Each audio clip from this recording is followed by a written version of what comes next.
My boyfriend is in a mental institution after I called the cops. Am I the bad guy?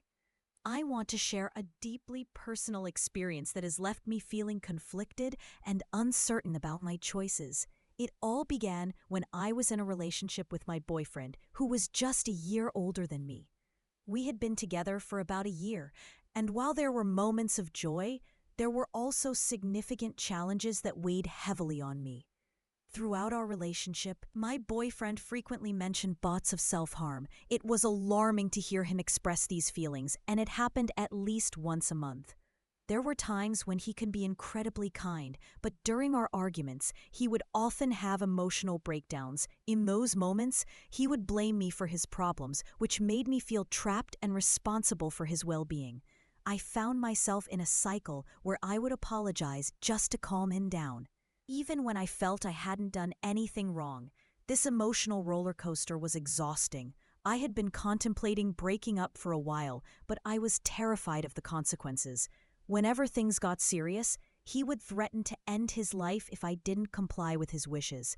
This fear kept me in the relationship longer than I wanted, as I worried that leaving him would push him to act on those threats.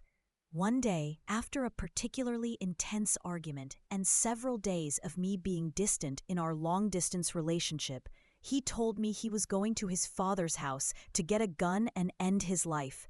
He insisted that it was either that or getting arrested, and he accused me of ruining his life. At that moment, I felt an overwhelming sense of panic and fear. I knew I had to act, so I called the police. The authorities responded, and thankfully, he agreed to go to a mental health facility. I was relieved that he would receive help, but I was also left with a heavy heart. Since that day, he hasn't contacted me, and I've been grappling with feelings of guilt and confusion. Did I do the right thing? Was calling the police the best choice for him? I genuinely wanted to help, but now I was left wondering if I had made things worse. After sharing my story online, I was met with a wave of support and validation. Many people reassured me that I wasn't at fault for my actions. They emphasized that I had done what I thought was necessary to keep him safe, and that it was crucial to prioritize my own well-being. Some commenters pointed out that if I continued this relationship, I might be putting myself in danger. They urged me to create emotional distance and focus on my own health and happiness. It was a tough pill to swallow, but I realized that the relationship had become toxic. I had been subjected to emotional manipulation, and I deserved to be with someone who treated me with kindness and respect. The advice I received helped me see that I needed to sever ties completely for my own safety. As I reflected on this experience, I understood that while my boyfriend's struggles were serious, I couldn't bear the weight of his mental health on my shoulders. I hoped he would get the help he needed, but I also knew I had to prioritize my own life moving forward. This journey has been incredibly challenging, but I'm learning to focus on myself and what a healthy relationship truly looks like. In the end, I hope to find someone who will love and support me without the emotional turmoil.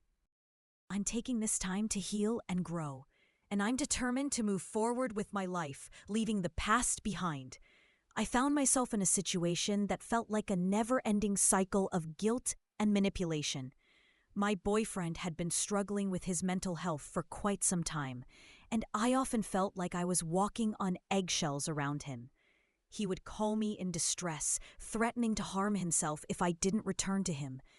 It was a sick game, and I realized I needed to break free from it. After a particularly intense episode, I made the difficult decision to call the authorities. I believed it was the only way to ensure his safety. I had tried everything else, talking to him, supporting him, but nothing seemed to work. It was a moment of desperation, and I thought I was doing the right thing. However, the aftermath was far from what I had expected. Just a couple of days later, I received a message from him while he was in a mental institution. He expressed his feelings of abandonment, saying, "You got me tackled and handcuffed and sent into a white room with nothing in it, after saying you wanted to break up." He painted a picture of despair, claiming he was scared and alone, sleeping on the ground, and subjected to tests that made him feel worse. It was heartbreaking to read, but I couldn't shake the feeling that he was still blaming me for everything that had happened. Despite the emotional turmoil, I chose not to respond. I had already blocked him on all social media platforms, but somehow his messages still found a way through on my MacBook. I was grateful for the support I received from friends and online communities. Many people offered their perspectives, reminding me that I was not responsible for his actions or feelings. Their words helped me reflect on the situation and reinforced my decision to prioritize my own mental health. As the days passed, I learned that he had been released from the institution. I decided to maintain no contact with him. It was a relief to finally step away from the chaos that had consumed my life for so long. I felt empowered by my choice to focus on my own well-being rather than being trapped in a cycle of manipulation and guilt. Looking back, I realized that I had been doubting myself for far too long. It was time to move on to bigger and better things. I knew I needed to find a healthier path for myself, one that didn't involve carrying the blame for someone else's struggles. It was a tough decision, but I was ready to embrace my future without the weight of that toxic relationship holding me back. In the end, I learned that sometimes making the hardest choices is necessary for our own growth and safety. I hope that by sharing my story, others in similar situations can find the strength to prioritize their own mental health and well-being. I found myself in a situation that no one ever wants to face. My boyfriend was in a dark place, and during one of our conversations, he threatened to end his life. In that moment, I felt utterly helpless. I tried to comfort him, but nothing I said seemed to make a difference. He didn't have any real support around him, and I felt like I had no choice but to take action. I knew I couldn't just sit there and ignore his threats, so I made the difficult decision to call for help. In my heart, I believed it was the only responsible thing to do. I thought that if someone's life might be at risk, doing nothing would be far worse.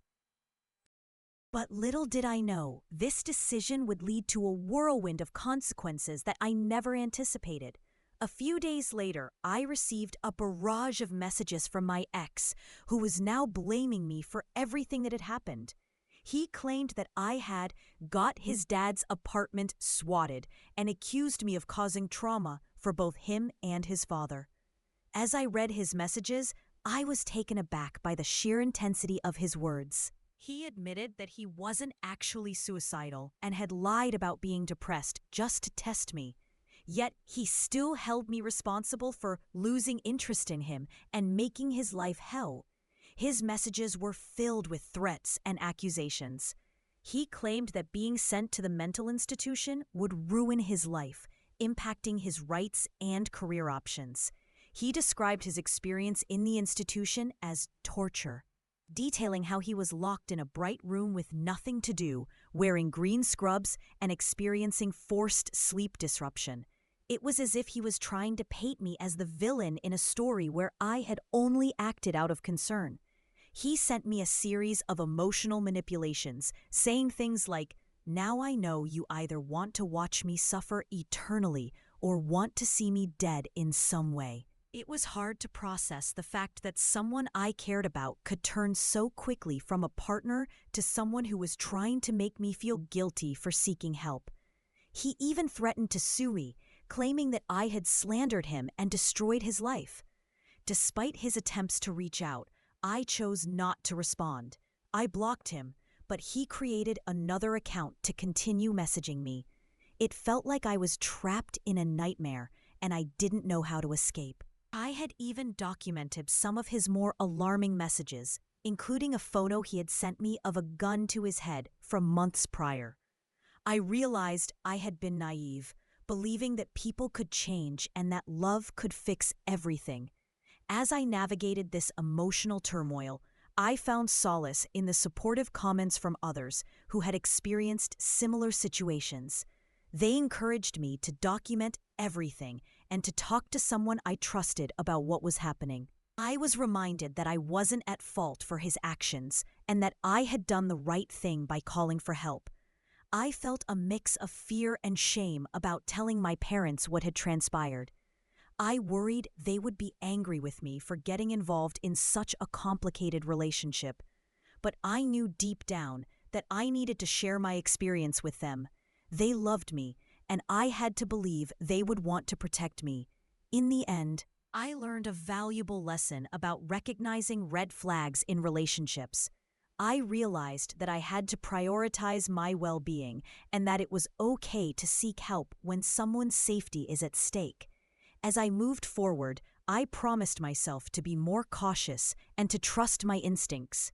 This experience, though painful, would shape my understanding of love, support, and the importance of mental health awareness in relationships. I never imagined that my life would take such a dramatic turn, but here I am, sharing my story about my ex-boyfriend and the day I had to call the police.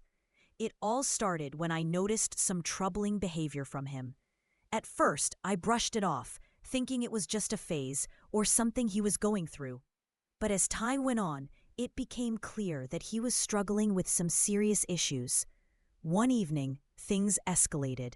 He was acting erratically, and I felt genuinely concerned for both his safety and mine. I knew that I had to take action, so I made the difficult decision to call the authorities. I hoped that maybe he would get the help he needed, but I never expected the fallout that would follow. When the police arrived, they assessed the situation and decided to take him to a mental health facility for evaluation.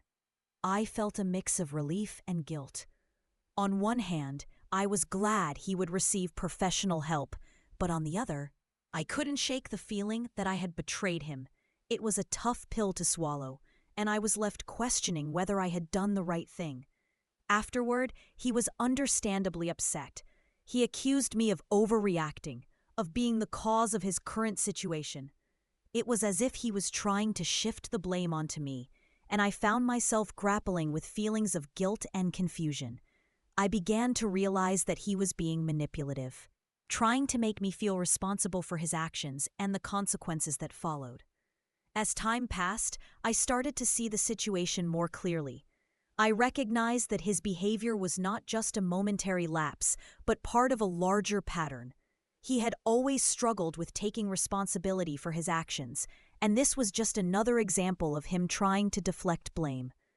I felt foolish for not recognizing the signs sooner, for allowing myself to be drawn into his web of manipulation.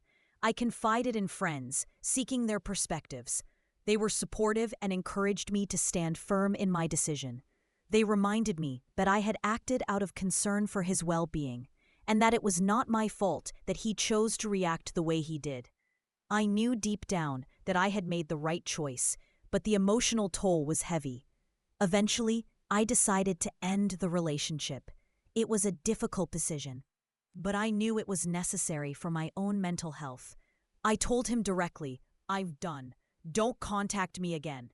It felt liberating to finally take a stand, to reclaim my life and my peace of mind.